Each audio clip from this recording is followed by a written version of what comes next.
Ito ang ginawa ko ngayon habang ako nanonood ng TV. Ilang beses ko inulit ito. Nakuha ko na rin yung gusto ko talaga. Yan.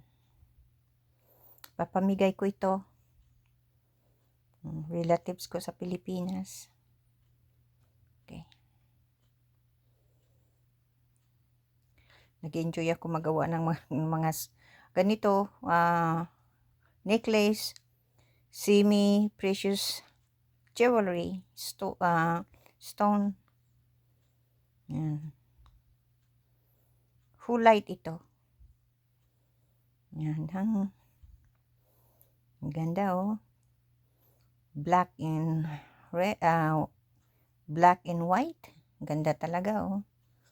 Ganda ang pagkagawa ko. Yan.